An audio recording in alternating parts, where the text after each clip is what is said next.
Hello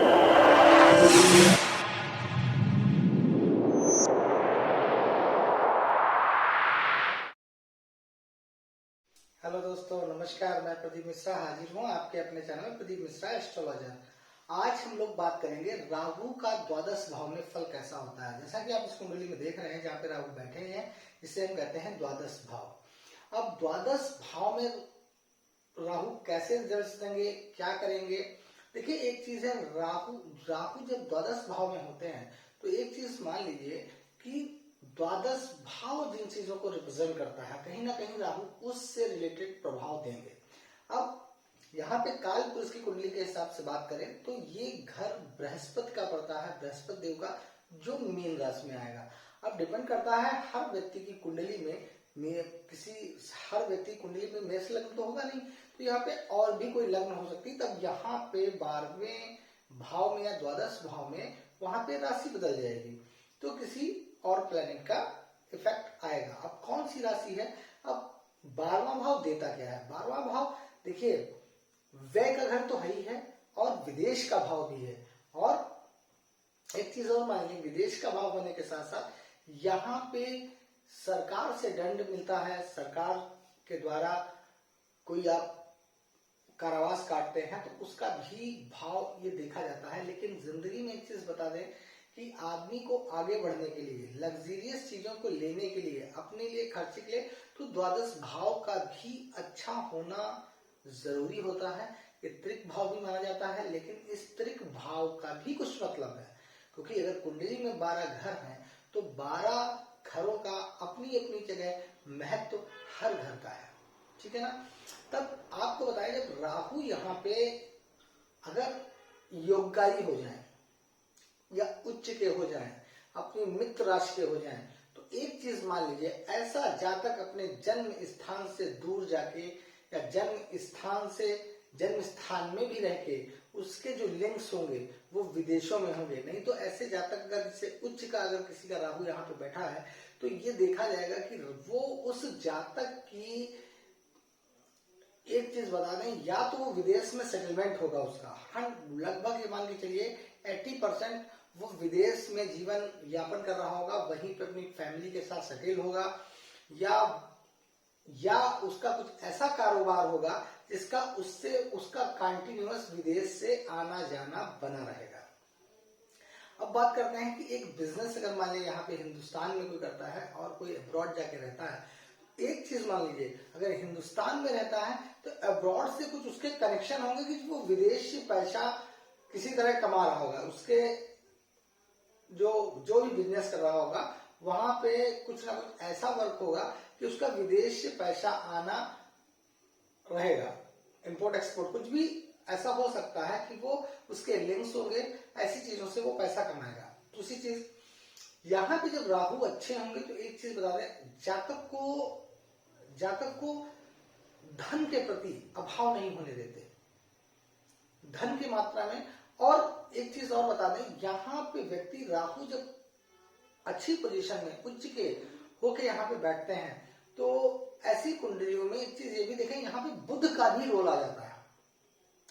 Rahu जब द्वादश भाव में होंगे, अगर बुध वहां उस कुंडली में मजबूत स्थिति में है और राहु भी 12th भाव में अगर मजबूत स्थिति में है, तो ये मान लीजिए ऐसा जातक जिंदगी में और ऊंचाइयों को छुएगा। वो ऐसी चीजें उसके पास जीवन यापन के लिए जो एक क्वालिटीज होंगी, जो उसका एक स्टेटस लेवल होगा जिंदगी में, वो एक अलग ही होगा।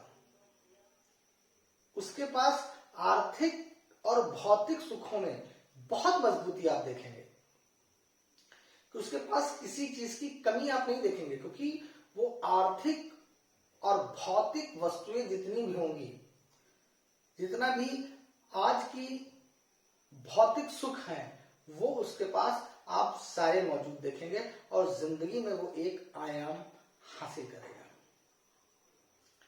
ऐसे जातक जब उनके द्वादश भाव में होते हैं तो ऐसे जातकों को गलत ढंग से पैसा नहीं कमाना चाहिए, गलत ढंग से पैसा नहीं कमाना चाहिए। और एक चीज है, बुध को खराब नहीं करना चाहिए। बुध से रिलेटेड अगर आप कोई गलत वर्क करेंगे, कुछ भी करेंगे, तो ये मान के चलिए कि आप नुकसान करेंगे।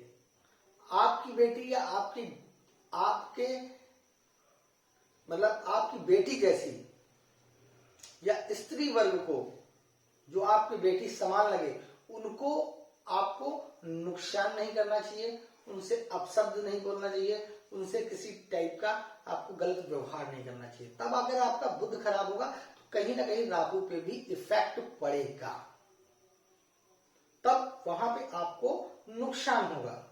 लेकिन राहु यहाँ पे अगर अच्छे हैं तो इसका प्रभाव तो अच्छा रहेगा और जातक जिंदगी में एक ऊंचाई हासिल करेगा, ये मैं 100% कह सकता हूं। और उसके संबंध भी विदेशों से होंगे और हो सकता है ऐसा जातक अपने जन्म स्थान से दूर रह के या दूर जाके या विदेश में सेटलमेंट करके बहुत धन कमाएगा। और ऐसा नहीं कह रहा हूं केवल विदेश में ही धन कमाएगा सेटल हो गए, जहां पे वो रह रहा है जन्म स्थान में भी अगर वो कोई भी ऐसा कार्य करेगा जिससे कि ये जिंदगी में एक विदेशों से लिंक करके जिंदगी में विदेशों से पैसा आना इनके पास रहेगा, इनके संबंध कुछ ना कुछ वहां से राहु देव वहां पे बनाएंगे।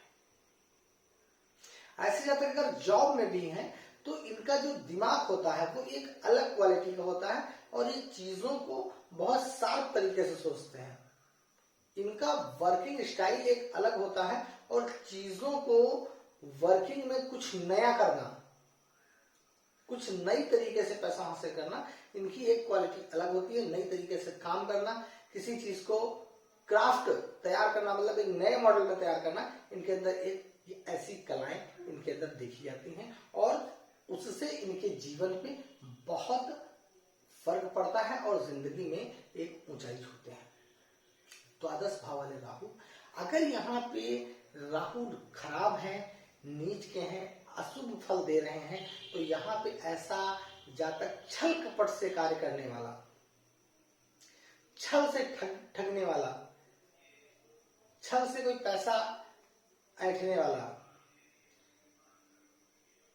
ऐसे टाइप में जो जातक होते हैं तो उनको कोई भी कार्य करना, छल कपट से पैसा लेना, जुआ खेलना, सट्टेबाजी करना, तो ऐसे जातक यहाँ पे फिर बहुत नुकसान झेलते हैं और जिसके कारण कभी कभी उनको सरकार से दंड भी मिलता है।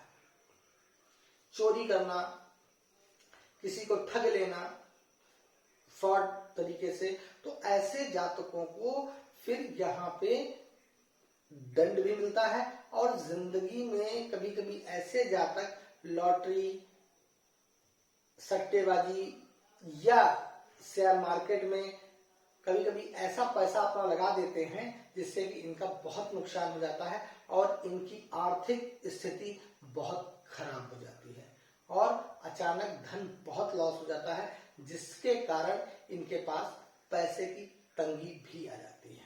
तो इसलिए इसमें राहु अगर अशुभ है तो राहु के वहां पे उपाय जातक को जरूर करने चाहिए। और वहां पे राहु अगर खराब है तो ऐसी स्थितियों में कोढ़ी को भोजन कराना और भोजन कराना उनको, तो उससे राहु ठीक होते हैं। चींटियों को आटा डालना, उससे राहु का फर्क पड़ता है। राहु के बीज मंत्र का जाप करना, उससे राहु के अशुभ फलों में कमी आती है। और अगर राहु जो सफाई कर्मी है, इनको दान देने से, इनको साफ कर, इनको सफाई कर्मियों को देने से, उससे इन लोगों को राहु अच्छे होते हैं तो जिंदगी में इनको एक लाभ मिलता है। तो इसलिए मैं ये कहता हूं कि और लोगों की मदद करने से भी राहु ठीक होते हैं। जो एक्चुअल में प्रॉब्लम में है या समस्या में है तो उसकी मदद करने से राहु कहीं ना कहीं ठीक होते हैं। तो इसलिए मैं एक चीज बताऊंगा, अगर राहु अशुभ है तो वहां पे आपको इस चीज का ध्यान देना होगा। लेकिन अगर यहाँ पे शुभ अवस्था में राहु है तो जिंदगी में जातक को एक नया आयाम हासिल करते हैं। तो आज का मेरा वीडियो यहीं पे समाप्त होता है। अगर मेरा वीडियो पसंद आया हो तो लाइक करिए, शेयर करिए, सब्सक्राइब करना बिल्कुल ना भूलिए। नमस्कार।